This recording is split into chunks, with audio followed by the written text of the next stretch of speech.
Hey everyone, welcome to the Land and Home Show. Thanks for tuning in. I'm Stephen JB Davis, your land specialist and residential realtor here in Central Kentucky and beyond.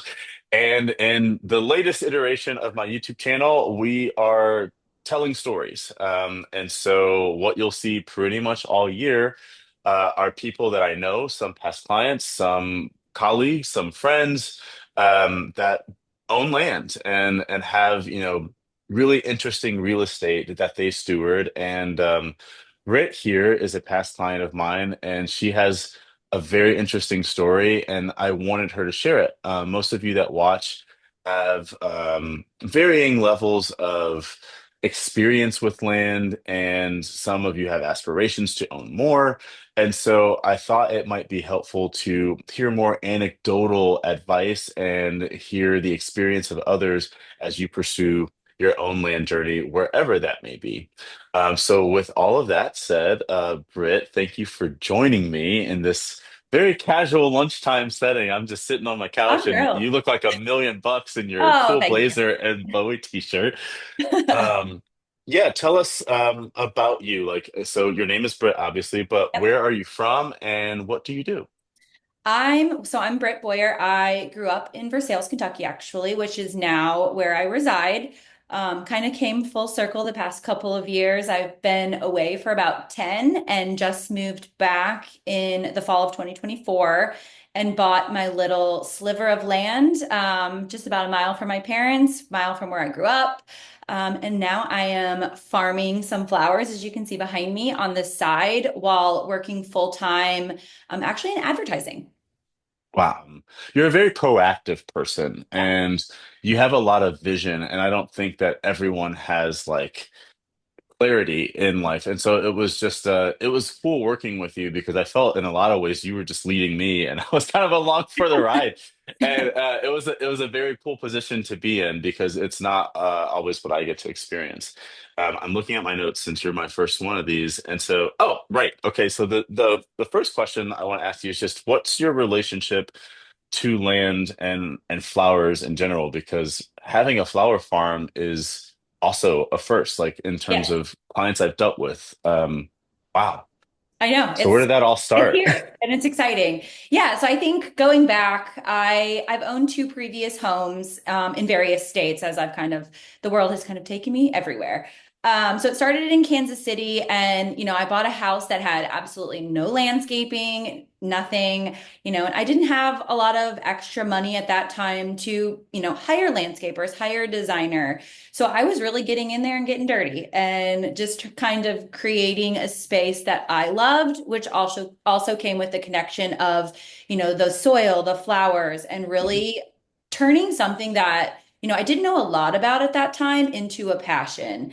And then when I bought my next house in the outskirts of Atlanta, was looking for a little bit more space. I kind of had this flower dream in the back of my head, but I didn't know Hmm. quite how to get there. I just knew I wanted a little bit more space, especially outdoor space that could Yeah. be used to grow in a little bit more of a capacity and more quantities of flowers. And then it was probably, I was in there about 2.5 years, and I was just completely at the point where I'm like, I'm doing it. I'm thinking about it every day, and I tried to be really intentional. I would say probably that last like year and a half to like Hmm. learn whatever I could, really start to make some maybe small moves that lead to like something bigger, but getting me to that point where I was like, okay, I think I'm ready to like move my entire life back home and really go for this dream, which is what I did in the fall. And to be honest, I'm so glad I did because I haven't looked back, and it's been such a fun, I will say very hard, uh, time Yeah. getting, the fields prepped, things planted. I totally underestimated how much time, money, and effort that would take. But being able the past like month or so to pick my first flowers and sell has been just incredible. And it just all makes sense now. So when you were transitioning in thought to being back here, like your mom introduced us and it Yeah. started with, well, my daughter might be moving back, but we're not sure. She's like in the interview process and she's Yep. doing all of these interviews.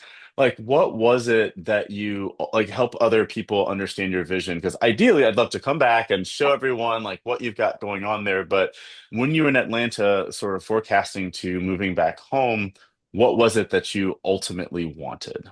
Yeah, I think the biggest catalyst was also like I do work full time, like I mentioned in advertising. So I wanted to figure out a role that would actually, be fulfilling in my day job while Mm. also pursuing this dream on the side.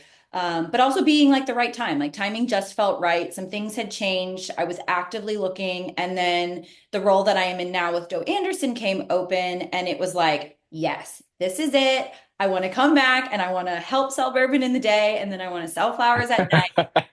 But I also like wanted to be patient enough to find a place that was right. Not only the house, but the land itself, since I was Yep. looking to do something very niche, very specific, and I'm a single gal, so like I'm doing it by myself for the most Mhm. part.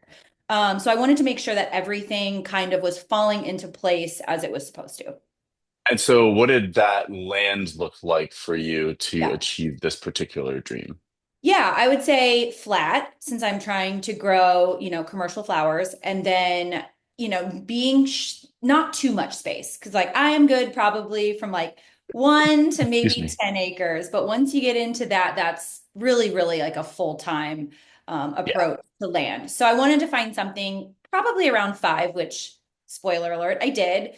Um, and it's been just the perfect little space. I have enough room to grow because I know I want to expand the flower business at some point. But Mhm. at this point, just kind of using little places. I've started a little fruit orchard in the back. I have my personal Oh, you garden. didn't tell me that. I know. And I'm getting bees. Like it's just like a little What? homestead plus flowers. And it's been so great. Oh wow, that's so exciting. I should I'll you may have other like beekeeper friends and family, but one of my neighbors has been in the bee and honey business for I think 6 or 7 years Oh, now. great. And he's a former Mercedes seller, and this is like what he does as his passion project. It's like Game of Thrones. I don't know how much Yeah. you know about bees, but there's a lot of killing of queens, and Yes. it's wild. I just listening to him like tell me the different sagas over the winter and getting into the swarms and stuff. I'm like, I thought I wanted bees, but maybe I'll just be buying honey from you for the Yeah, next 10 exactly. I'm years. like, I don't know a lot, but if you know anything about me, like I'm a lifelong learner. I like to know how to do Yeah. things. And I think that also like translate to kind of how I've approached flowers of like I am Mhm. just a consumer of knowledge, information wherever I can get it, whether it be YouTube, Instagram, Yeah.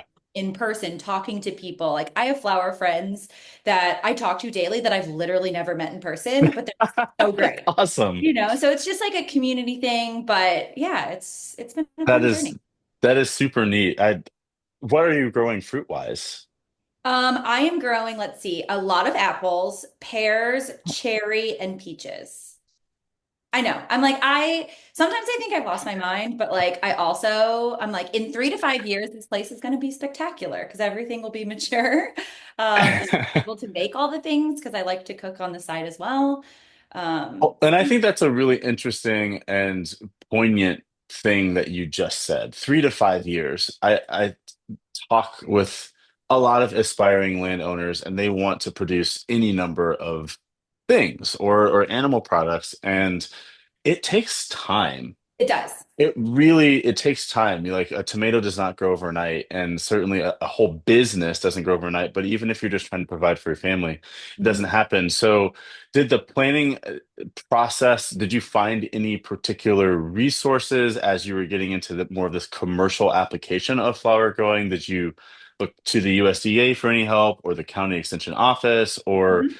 the almanac? I don't know. Like I love Yeah. the almanac. What is it? The garden planner. I don't know if you've ever used it, but Yes. like it's amazing. I do. And fun fact, my birthday is actually the day that like the weather that day is supposed to give like what it's going to be the outlook for winter. So Oh, no way. totally Okay. aligned with that. But yes, no, I'm a big proponent. Like I love the extension county extension office. I went through the Master Gardener program back in Kansas City. And so that kind of opened the doors there. So like if I'm looking Okay. for something very specific, whether it be, anything that I'm cultivating or any issues I'm running into, that's usually where I run to first Mhm. because, they're really doing all of the research. The University of Kentucky has obviously a great organization that, they're really looking into some of those things. So I leverage that. And then, yeah, Farmer's Almanac, other growers that I know or don't know that I follow on social or see online. Yeah. Just YouTube is a big thing that I look into. So I'm just trying to like, I try to get all the information so that I can like solve it. I feel like that's half the part of being a farmer is just like nothing is ever going to go according to plan, which I quickly learned and was very humbled by in this venture. But, I think that's also the fun part of it. You figure it Yeah. out, you move on, and then you can still see something thrive, even though you had a little bit of a hurdle or an obstacle. Well, in your true fashion, you've led me into yet another organic place of just what your largest lesson, Yeah, or maybe couple of lessons, has been. Because, I mean, what Britt hasn't told you is that she's also fully remodeling her house at the same time that all of this is happening, on top of being like this marketing maven and also this flower farming business owner. So like you have a lot going on. I What has do. been the biggest lesson or two lessons that you've learned so far? Because it's only been a few. How many months has it been? Like six, Yeah. Okay. in Right. like Okay. August, late August. But yeah, so yes, I like to do a lot of things at a lot, like all at once. I Yeah. don't still a lot, which is something I'm working on. But I would say ask for help. The biggest thing Mm, for me is like if I need someone to come out for a few hours and help me, or, hire, some hourly workers that I can just like kind of offset some of the stuff so that I'm not like burdened with doing it all, especially, in the fall, I was under a time crunch and, I'm mm, taking a regenerative organic approach to the land that I live on. And mm. so, I can't just go till up a bunch of land or spray, glyphosate to kill the grass because like that just goes outside of what I believe in. So Mhm. it takes a little bit longer to lay silage tarps to naturally kill the grass off and then the cardboard and then the compost. So it was very like step oriented. And Mhm. so being able to like ask for help or lean on resources, because I have, I grew up in this area. This is my community. It always has been, reaching out to people that I know that might be able to help or help solve a problem. I have a friend with an excavating company, Grubbs Excavating, and they've helped so much around the farm, whether it be putting the faucet in the front field so that my dahlias will have water in the summer, or just helping me, remove some of the turf for the dahlia or the daffodils to get the bulbs in the ground. And, just leaning on whoever I have around me, which I think is super Yeah. important because I can't do it all by myself, especially, as someone who is trying to do so many things at once, Yeah. like really knowing when to like outsource, ask for help, has been Mhm. really, really big. But also be prepared to like have things not go according to plan because Right. I've had to make a lot of pivots, whether it be, water management in the field. So having water, come from a storm drain into the last like 3 rows of my fields and then rerouting that water. So building a natural Oh. berm and like leaning into like kind of a permaculture to how to like naturally solve some of these issues rather than, just going the more synthetic route. And Lord knows we have had Yeah, so exactly. And I'm like, much and we have a water. flood, 14 inches. So I'm like, okay, I feel good Ugh. with my solution because I didn't have that much water in the field. Oh And my. I'm kind of lucky because like there's a grade in the front for the front Yeah. flower field. So everything kind of flows off naturally, which was what something I really, really liked when I was looking at this property Yeah. a few years ago. Cool. Well, that was great. That was great lessons that you've learned and also advice, which would have been my follow-up question. Yeah. But if folks have been maybe eating their lunch while they are watching us during lunchtime, Britt is basically saying, ask for help. That has been a very valuable part of her process. Having a plan was another theme that came out of that, like stepwise motion into what it is that you're trying to do, and just understanding that no matter how much you plan, things will go wrong. But having that plan is like the great part about you're able to go back to something, as opposed to just having total chaos without a Yes. plan. Yeah. I Um, mean, plans has been probably the biggest thing. Like I intentionally had been working on kind of what my business plan would look like even before I had moved back to Kentucky. So this was Yeah. like years in the making. I really started to get the vision of what I wanted to do and what's realistic, honestly, for me, because I work full time during the Right. day. And, Right. I don't have a lot of extra time to be growing all of the things. So I was trying to be very intentional with what I was growing. So I'm leaning into a full field full of peonies, which is very exciting, which will take a couple years to take off, but then they'll come back every year. So it's something I Yeah. don't have to plant every year, which is a huge win for me. And then same with the specialty daffodils that I'm growing. They also don't need to be planted every year. So it's like kind of a work smarter, not harder approach for me as well. Because it's Yeah. like time is limited. So It's right. And we and I can't get don't it want to back. burn out. So you Yeah. got to know the give and take of like what's realistic for you in your situation. Because everyone's Totally. not the same. And don't compare yourself to other growers or other farmers or other people that are doing things because everyone's journey is so different. And Hmm. once you understand that too, it's like, okay, cool. It kind of frees you up to kind of go out and do whatever you want with no judgments or things in the back of your mind to compare against. Ah, that's so good. That's so good. Thank you. Um, Thank you for sharing. I don't think I have any other burning questions. I mean, obviously, I'm excited to see. I've been following along with Britt's journey, like, because we're, of course, on social media. We're millennials, like, social media is a part Yeah. of our life. But I haven't seen it since you started all of the work. So I'm excited to see some of those peonies this summer. No, you said Mhm. daffodils will be in this summer, as opposed to the peonies, which will take a while. Is that what you told me before we started Yeah, recording? daffodils. So the ones up behind me, they have been blooming since like late March. I Oh, probably wow. just did the last flush. So like you should see my refrigerators. They're crazy. Just flowers for Easter. But yeah, they'll probably be done in the next couple of weeks, maybe a little bit after Easter, I would say. And Gotcha. then peonies are starting to bud up. Usually Mother's Day is a good indicator for those, and they'll bloom in May. They're new, so I might get a few buds here, maybe a few blooming, but for the most part, Gotcha. it'll take a little bit longer. Since the first couple of years is really about building that root system. And then I'll do some dahlias in the summer. I have all of the tubers in one of my rooms starting to wake I'm up so I can get those stoked. planted. Yeah, summertime for us is big time hosting. So, Yeah.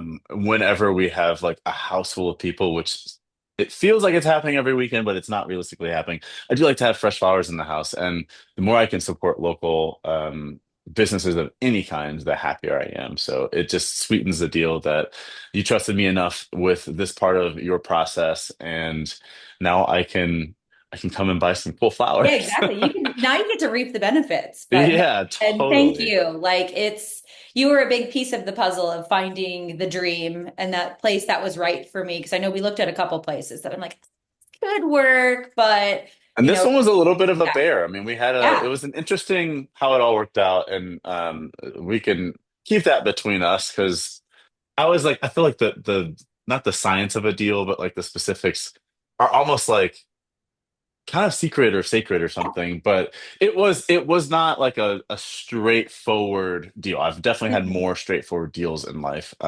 This was an interesting one, but it worked out and It it was did. so It did. worth it. It was And so my worth neighbors have thanked me every day since for painting the blue house. So it is now blue it. and it's white. Awesome. Well, I really appreciate your time, Yes, and I thank cannot you. wait to see you. Tell your mom I said hi, I will for sure. and your dad too, of course. And I just hope that we have great respective baseball seasons. The Tigers are off to a pretty good start. The Reds seem, I don't know, but you're a St. Louis gal.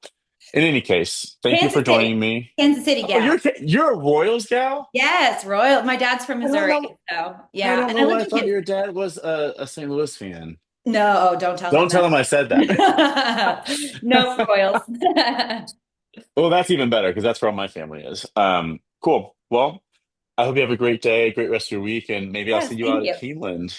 Yeah, I was actually just there Friday for the Maker's Mark Mile and there on Sunday with some friends. So I've been enjoying it for sure. Very good. All right. Thanks, Awesome. Britt. Good to see you. Good to see you too. Bye.